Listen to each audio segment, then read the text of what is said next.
Hi viewers, welcome to our channel. ప్రస్తుతం మనతో పాటు సీనియర్ జర్నలిస్ట్ దాము బాలా సార్ వారితో మాట్లాడదాం. నమస్కారం సార్. నమస్తే సార్, పవన్ కళ్యాణ్ గారు ఇప్పుడు అంటే 100% సీట్స్ అయితే సంపాదించేసుకున్నారు జనసేన పార్టీ. ఏ పొజిషన్ కోరుకుంటున్నారు, అసలు టీడీపీ వాళ్ళు ఏది ఇస్తారు అని చెప్పేసి అందరిలో కూడా ఒక ఆసక్తి అయితే నెలకొంది సార్.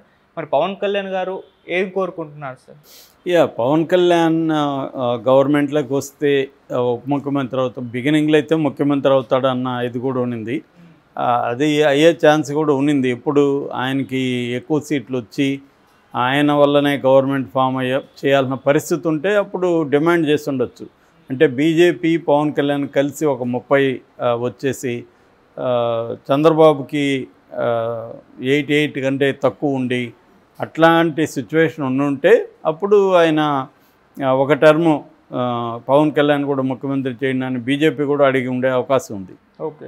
కానీ ఇవాళ ఏంటంటే చంద్రబాబు లక్కు ఇక్కడ కంప్లీట్ బ్రహ్మాండమైన మెజార్టీ, ఇక్కడ 130 సీట్లు అంటే మాటలు కాదు, ఆయన సొంతంగా బ్రహ్మాండంగా గవర్నమెంట్ ఫామ్ చేసే పరిస్థితి. బట్ 130 సీట్లు రావడం కనుక ఖచ్చితంగా పవన్ కళ్యాణ్ ఉన్నాడు. పవన్ కళ్యాణ్ చంద్రబాబుతో కలవడం అనేది చంద్రబాబు తెలుగుదేశానికి అప్పటి వరకు బలహీనమైన పరిస్థితుల నుంచి బలం దేంట్లోకి రావడానికి ప్రధాన కారణం పవన్ కళ్యాణ్. అందువల్ల అది చంద్రబాబు కూడా గుర్తిస్తాడు. చంద్రబాబు ఏంటంటే దాన్ని ఏమి ఇమీడియట్గా మనం గెలిచాం కాబట్టి పవన్ కళ్యాణ్ పక్కన పెడదామని నేచర్ ఉండదు. రెండోది ఏంటంటే పవన్ కళ్యాణ్ వీళ్ళిద్దరి స్నేహం అనేది కేంద్రంలో కూడా వీళ్ళకి అవసరం. కేంద్రంలో కూడా ఇద్దరు కలిసి 18 సీట్లు ఉన్నాయి కాబట్టి 18 సీట్లు అనేది ఇవాళ ఉన్న పరిస్థితుల్లో చాలా చాలా ఇంపార్టెంట్. అందుకని చంద్రబాబు నేషనల్ లెవెల్లో ఇలా ఫిగర్ అయిపోయాడు. మొన్న ఫస్ట్ ఏమో ఎగ్జిట్ పోల్స్ 300 పైన బీజేపీకి వస్తాయి, 350 పైన ఎన్డీఏకి వస్తాయని ప్రెడిక్ట్ చేసినప్పుడు విపరీతంగా మనకి స్టాక్ ఎక్స్చేంజ్లో సెన్సెక్స్ పైకి ఎగబాకింది. తర్వాత రిజల్ట్ చూసి దాదాపు 32 కోట్లు ఆవిరైపోయింది డబ్బులు. మళ్ళీ నిన్న చంద్రబాబు నేను ఎన్డీఏతోనే ఉంటాను అనే ఒక మాట అన్నాడో లేదో మళ్ళీ దాదాపు 12 లక్షల కోట్లు ఎంతో పెరిగింది. అంటే క్లియర్గా చంద్రబాబు ఇవాళ నేషనల్ ఇంపార్టెన్స్ అయిపోయాడు. మోడీ ఎన్డీఏలో కూడా బీజేపీ తర్వాత సెకండ్ లార్జెస్ట్ పార్టీగా తెలుగుదేశం వచ్చేసింది రంగంలోకి. సో ఈ కాంటెక్స్ట్లో పవన్ కళ్యాణ్ కూడా కీ రోల్ ప్లే చేసే అవకాశం ఉంది. ఆల్రెడీ ఒక టాక్ వినిపించేది ఏంటంటే లోకేష్ ఏ పదవులు తీసుకోడు, ఆయన పార్టీని అభివృద్ధి చేయడానికి, కేడర్ని అభివృద్ధి చేయడానికి, ఇటు వైసీపీని నేలమట్టం చేయడానికి, తనని ఇబ్బంది పెట్టిన తమ పార్టీ నాయకులను ఇబ్బంది పెట్టిన అధికారులు అంతు చూడడానికి వీటికి తను టైం కేటాయించబోతున్నాడు అనేది వార్తలు వస్తున్నాయి. లోకేష్ కూడా గతంలో చెప్పాడు కూడా, ఇది పరిపాలన మా నాన్న చూసుకుంటాడు, వీళ్ళ సంగతి నేను చూసుకుంటాను. కాబట్టి ఈ కాంటెక్స్ట్లో పవన్ కళ్యాణ్కి కీ రోల్ ఉండే అవకాశం ఉంది. పవన్ కళ్యాణ్ ఎట్లాగైతే అధికారంలోకి రావడానికి చంద్రబాబుకి కుడిభుజంలాగా ఉపయోగపడ్డాడో ఇప్పుడు కూడా పాలనలో కూడా చంద్రబాబు కుడిభుజంలాగా ఉపయోగపడే అవకాశం ఉంది. ఎందుకంటే తనకి 21 మంది ఎమ్మెల్యేలు ఉన్నారు, స్ట్రెంగ్త్ కూడా బలంగా ఉంది, తర్వాత కరిష్మా ఉంటుంది, తను కొంత ప్రజలతో కలిసి మమేకం అయ్యే నేచర్ కూడా ఉంది.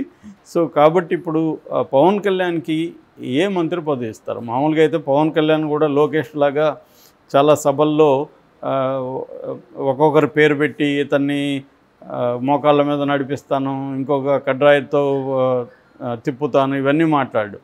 అందుకని చాలామంది ఏమనుకుంటున్నారంటే ఇతను హోమ్ మినిస్టర్ తీసుకొని ఇవన్నీ చేస్తాడని. అట్లాగే అతను నేను కానిస్టేబుల్ కొడుకుని, నాకు పోలీసు జాబ్ అంటే చాలా ఇష్టము, ఇవన్నీ కూడా మాట్లాడాడు.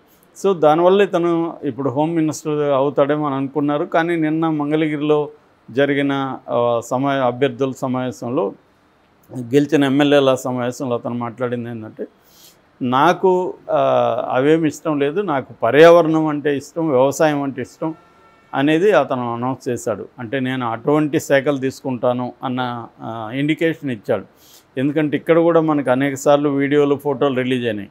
ఇక్కడ కూడా ఫామ్ హౌస్లో పశువులతో ఉండడం, తర్వాత అక్కడ సేంద్రియ వ్యవసాయం, ఆర్గానిక్ అగ్రికల్చర్ పండించడం, మామిడి చెట్లు అవన్నీ కూడా ఆర్గానిక్ పద్ధతిలోనే వాటిని చూసుకోవడం, ఇవన్నీ కూడా బయటకు వచ్చాయి. ఓకే. సో అందుకని ఆయనకి ప్రకృతి, వ్యవసాయం వీటి పట్ల ఇంట్రెస్ట్ ఉంది కాబట్టి ఇరిగేషన్, అగ్రికల్చర్ కానీ, తర్వాత ఎన్విరాన్మెంట్ కానీ ఇలాంటివి తీసుకునే అవకాశం ఉంది. అంటే బేసిక్గా ఎన్విరాన్మెంట్, అగ్రికల్చర్ రిలేటెడ్. మేబీ ఆయన వారి నీటిపారుదల శాఖ మంత్రి కానీ, వ్యవసాయ శాఖ మంత్రి కానీ ఇటువంటి పదవులు తీసుకునే అవకాశం ఉంది. తన వాళ్ళకు కూడా అలాంటి 1-2 ఇప్పించుకునే అవకాశం కనిపిస్తూ ఉంది. ఓకే. ఎందుకంటే తను నిన్న క్లియర్గా చాలా మెచ్యూర్డ్తో మాట్లాడాడు. మేము ఇప్పుడు నాకు ప్రత్యేకంగా జగన్ మీద కావచ్చు, లేకపోతే వైసీపీ మీద, ఎవరి మీద వ్యక్తిగతమైన కక్ష కానీ కోపం కానీ లేదు. సో అధికారంలోకి వచ్చిన తర్వాత 5 కోట్ల ప్రజల బాగోగులు మనం చూడాలి అనేది అన్నాడు. ఇక్కడే కొద్దిగా మనకి హోప్ క్రియేట్ అయింది. ఎందుకంటే లోకేష్ ఏమో ఆల్రెడీ రివెంజ్ మోడ్లో ఉన్నాడు. Chandrababu and Pawan development and people సెంట్రిక్గా థింక్ చేస్తున్నారు. ఈ పీపుల్ సెంట్రిక్ అప్రోచ్ అనేది ఇంపార్టెంట్. ఖచ్చితంగా ఏ పార్టీ ఉన్నా కూడా తమ ప్రత్యర్థిని తొక్కేయాలని చూడడమే ఇవాళ ఇండియన్ పాలిటిక్స్లో మేజర్ ట్రెండ్. అది జగన్ కూడా చేశాడు. జగన్ కూడా తన ప్రత్యర్థుల ఆర్థిక మూలాలని దెబ్బతీయడానికి రాయలసీమ ఫ్యాక్షనిజం మెథడ్ అది. రాయలసీమలో ఫ్యాక్షనిస్టులంతా కూడా ప్రత్యర్థుల్ని చంపకపోయినా వాళ్ళ ఆర్థిక మూలాలను దెబ్బతీస్తారు. అందుకని మనకి అనంతపురం జిల్లాలో ఎక్కువగా పండ్ల తోటలు నరికేయడం కనిపిస్తూ ఉంటుంది. అట్లాగే జగన్ కూడా ఆ పనులన్నీ చేయించాడు. అంటే ఇప్పుడు ఫర్ ఎగ్జాంపుల్ జేసీ దివాకర్ రెడ్డి వాళ్ళ బస్సుల్ని ఇబ్బంది పెట్టడం, మైన్స్ ఇట్లాంటి వ్యాపారాలని మూయించేయడం, ఇవన్నీ జగన్ చేసేయడం అనేది ఎప్పటి నుంచో ఉన్నది ట్రెడిషనల్గా మెథడ్ ఇది. అదే పద్ధతి ఇప్పుడు లోకేష్ కూడా చేసే అవకాశం కనిపిస్తుంది. ఆర్థిక మూలాలను దెబ్బతీయడం, వాళ్ళని కేసులు పెట్టడం, జైలులకు పంపించడం, లేదు కొన్ని చోట్ల ఫిజికల్ దాడుల అవకాశం కూడా ఉంది. ఆల్రెడీ గతంలో ఫిజికల్ దాడులు చేసిన ఆరోపణలు పిన్నెల్లి కావచ్చు, అక్కడ కేతిరెడ్డి పెద్దారెడ్డి కావచ్చు, ఇలాంటి వాళ్ళ మీద ఇప్పుడు రెవెంజ్ స్టార్ట్ అయ్యే అవకాశాలు ఉంది. సో దాన్ని పవన్ కళ్యాణ్ కంట్రోల్ చేయాల్సిన అవసరం కూడా ఉంది. ఎందుకంటే మళ్ళీ అది ఇప్పుడు నువ్వు దేన్నైతే వ్యతిరేకిస్తూ పోరాడుతున్నావో దాన్నే నేను కూడా చేస్తానంటే నీకు వాళ్ళకి తేడా ఏముంటుంది? సో దీన్ని ఇప్పుడు వీళ్ళు ఆలోచించుకోవాలి. రెండోది ప్రజలకు కూడా అది వద్దని కదా మీకు ఇచ్చింది, ఆ రివెంజ్లు, ఆ వైలెన్స్ వద్దు, మీరు మాకేమన్నా చేయండి, మాకు అభివృద్ధి చేయండి, సంక్షేమం 2 సంపాలలో బ్యాలెన్స్ చేయండి అనేది నమ్మి కదా వీళ్ళు ఇచ్చారు. కాబట్టి ఆ వైపుగా వెళ్ళడానికి పవన్ కళ్యాణ్ అయితే ఇప్పటికీ, అతను మరి భవిష్యత్తులో ఎట్లుంటాడో తెలియదు కానీ ఇప్పుడైతే తను సరైన పద్ధతులు ఆలోచిస్తున్నట్టుగా మనకు కనబడుతుంది. పీపుల్ సెంట్రిక్ అప్రోచ్ అనేది పవన్ కళ్యాణ్లో ఉంది. మరి అది థియరాటికల్గా మాటల్లోనే ఉంటుందా, ఆచరణలోకి తీసుకెళ్తాడా అనేది చూడాలి. దీని తర్వాత చంద్రబాబు పాలసీలను కూడా అతను కొంత ఇన్ఫ్లుయెన్స్ చేసే అవకాశం ఉంది. రాష్ట్రంలో కావచ్చు, దేశానికి సంబంధించి కూడా కావచ్చు.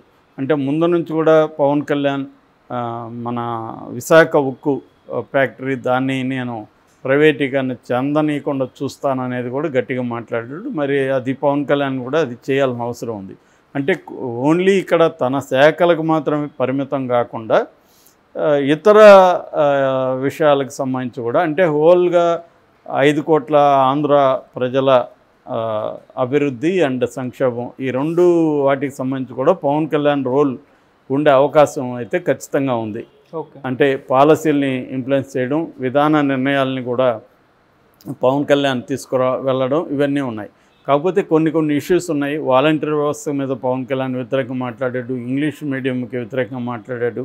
మరి ఇట్లాంటి ఇప్పుడు